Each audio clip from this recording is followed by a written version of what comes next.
So what does he really think? The Borgcast in 10 seconds.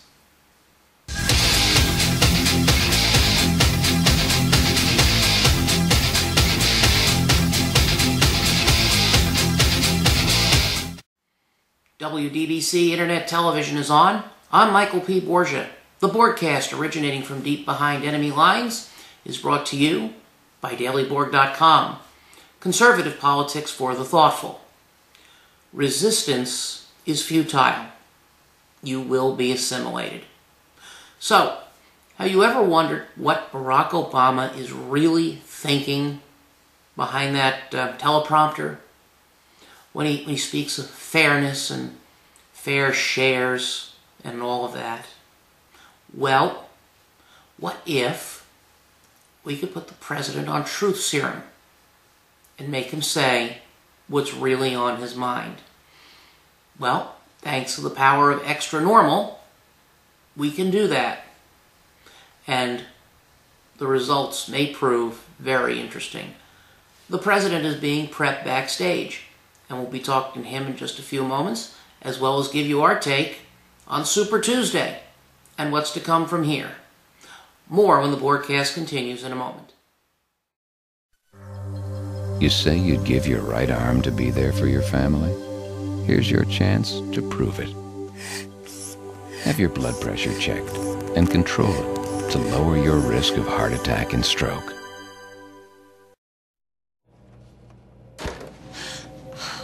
I didn't see you come in. Yeah, most people don't. Who are you? Oh, I'm depression, and I've come for you. I'm not depressed. Oh, you're not?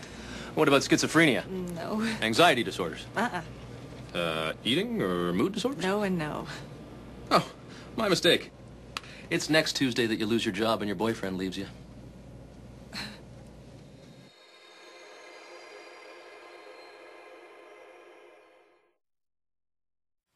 All right, Super Tuesday's in the books at long last. 10 states. 6 voted for Romney, 3 for Santorum, and 1 for Newt Gingrich. Gingrich won the biggest single prize of the night, capturing his home state of Georgia by the expected wide margin and picking up more than 60 of the 76 delegates available. He still ranks a distant third in the delegate count. Rick Santorum won Tennessee by a bigger margin than many polls would have suggested. The race there had actually seemed to be a three-way tie at one point, but Santorum benefited from late defections from Gingrich. Santorum also won the state of Oklahoma. He'd always had a big lead in the polls there. It never wavered, and he cruised home. The surprise win for Santorum was North Dakota. He spent very little in the way of time or resources there, so this was strictly a grassroots win for him.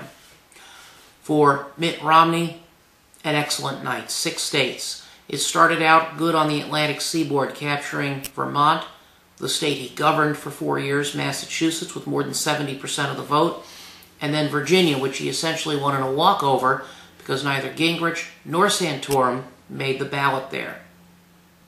He also went on to capture Idaho by a wide margin, and he also fairly easily captured Alaska, which held caucuses last night. The big drama for the night, though, was Ohio, where Santorum raced out to an early 3 to 4 point lead and held it throughout prime time. But after 10 p.m., the lead started to falter, and by 11:15, Romney moved ahead for the first time. Romney eventually built a lead of about 1.5 points over Santorum, or a little over 7,000 votes. Santorum had spoken earlier in the evening, so there was no official concession and no calls between the candidates. But with Romney winning the popular vote and with Santorum ineligible for about 1/4 of Ohio's delegates, for much the same reason he was ineligible in Virginia for any delegates, Romney will easily capture the big lion's share of Ohio delegates. So, all in all, a big night for Mitt Romney, who picked up somewhere between 250 to 270 of the 420 available delegates.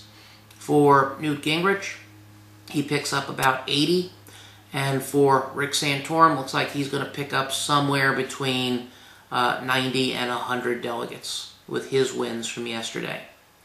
So, For Mitt Romney, he's the big winner. But he didn't score a knockout blow. And that's what has many talking heads chattering this morning. The race isn't over, like it was after Super Tuesday 4 years ago. But this Super Tuesday was very different. Last year on Super Tuesday, literally half the nation, or rather 4 years ago on Super Tuesday, literally half the nation voted at the same time. This year only 10 states voted, the largest of which had only 76 delegates. There were no big prizes. Last year, California and New Jersey, and again I said last year, 4 years ago, California and New Jersey, states that normally wait until the end of the line, voted on Super Tuesday. So that added to the Republican pot an extra 250 delegates. This year, California and New Jersey have gone to the end of the line as they normally do. And it may turn out to be a good place to be. And Texas, which might have voted on Super Tuesday, finds its primary slipping later and later because of continued court challenges to the state's redistricting plan. Texas is now tentatively scheduled to hold its primary on May 29th. So, this is a long way from over yet. Mitt Romney is not yet halfway to the nomination. That's okay, fewer than half the states have voted, but at the pace we're going, it may take until that final day when California and New Jersey vote, and in fact more states will vote after that, but that may be the day in which one of these candidates goes over the top. We think it could occur sooner still, because after April 1st, we're into winner-take-all states. So even though Romney would have won a state like Ohio by only 7,000 votes, he'd have gotten all the delegates. And that's the way things will go as we look at the big prizes down the road. New York, Pennsylvania, will all be winner-take-all states. And the next big night where more than 200 delegates are up for grabs will be the night New York and Pennsylvania, along with Delaware, Rhode Island, and Connecticut vote on April 24th. That's the day we think this ends, the night we think Mitt Romney officially lays claim to the Republican nomination. My alter ego discusses matters with President Obama when the broadcast continues in a moment. My uncle called, speech all slurred, complaining his arms numb. He called everyone. He even called my daughter Tiara because she's got a year of nursing. Everyone thinks he needs to go to the doctor, including me. So he said, well, will you take me? I'm like, I'm on the road. He goes, I'll wait. Stroke's no joke. If you or someone you love have symptoms of stroke, don't wait. It may be too late. Dial 911. What if I didn't come from a famous family? What if I didn't have all their support? What if I didn't have all these opportunities? Believe me, it wouldn't be pretty. Pause before you play.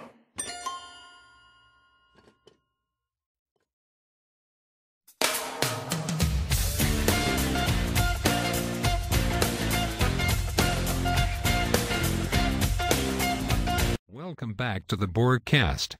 This segment is powered by extranormal.com. My special guest tonight is President Obama. Thank you very much. A pleasure to be here.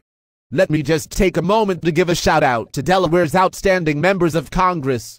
Out of 60 critical votes taken between them, they've defied Harry Reid and Nancy Pelosi only one time last year. So what you're telling me is that not only are John Carney and Tom Carper not independent voices for Delaware, they were not even capable of independent thought. Yes, exactly.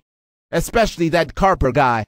2 years ago, we told him take point on Dodd-Frank, a piece of legislation that would destroy his state's economy. He just ponied up and said, yes, sir, get her done, sir. He's the perfect representative for Washington and Delaware. Let's talk about your signature initiative, Obamacare. The American people overwhelmingly want it repealed. Health costs are soaring. Many doctors will close their practices rather than deal with it. How can you defend it in the campaign? You have to understand it does not matter what the people want. We are the governing elite. We were born to make these decisions for them. The average person is not equipped to make such decisions. We will make life easier. We will take their burdens from them. We will make the choices. We will decide who pays what. It's the only fair way. You have criticized President Bush for profligate spending, yet your administration runs deficits 3 times higher than Bush's largest deficit. How do you justify that? The truth is that Bush did not spend enough money where it mattered. Only the government can stimulate the economy. Instead, Bush gave tax cuts to all the people. Tax cuts should only be given to voters likely to vote Democratic. Then they will continue to support us in the future. Republicans will not vote for me anyway, so why cut their taxes? So you believe then that it is appropriate to use government funds to buy votes? Yes. More than that, we must use government power to make as many people dependent upon democratic policies as possible. That is the only way to assure we can remain in power in perpetuity. Our policies destroy jobs, limit freedom, and crush growth. So if people are hooked on our drugs, they will vote us out of office. I was wondering, Mr. President, if you would share your thoughts with us on your view of American exceptionalism? What a bunch of hoo-ha that is. As I said in Berlin in 2008, I am a citizen of the world.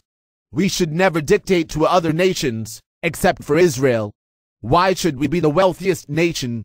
Why should only America have a flag on the moon? I will make us dependent on the world. To Russia for access to space, to the Arabs for our energy, and to the Chinese for money. So in your view then, is America a better place than 4 years ago? Now that, of course, is a false choice. It does not matter that there are millions more people living in poverty, or that record numbers are on food stamps. What matters is that America is a fairer place than when we found it. We will get those evil rich people and make them pay everything back to the proletariat, whose blood and sweat make everything possible. Thank you, Mr. President, for your frank and candid answers. The Borgcast will return in a moment.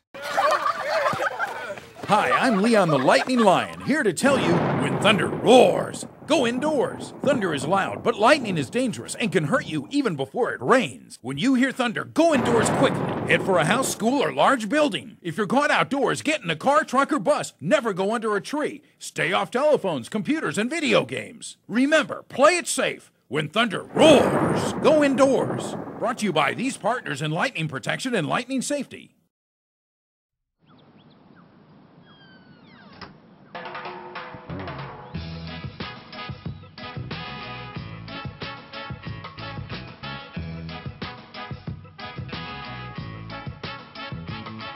Hands can do incredible things.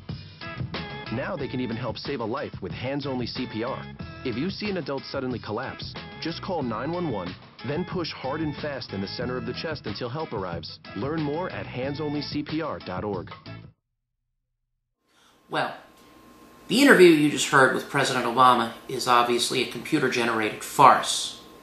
But what's important is that the actions this president has taken and the way in which he has taken them clearly evoke the views that you saw expressed in that computer-generated piece.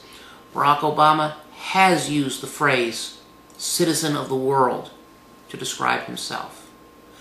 He truly crafted his health care reform bill in a way that was completely contemptuous of the ability of the American people to make critical life decisions for themselves. He did criticize President Bush throughout his entire Senate tenure for the amount of money that the federal government spent, and then came into office and increased deficits by a factor of 3 from what he inherited. All those things are very real. Now, what do you think will happen if Barack Obama is reelected and gets to serve 4 more years as our president without having to worry about getting reelected? If you weren't scared of that before, you should be now. You have been assimilated.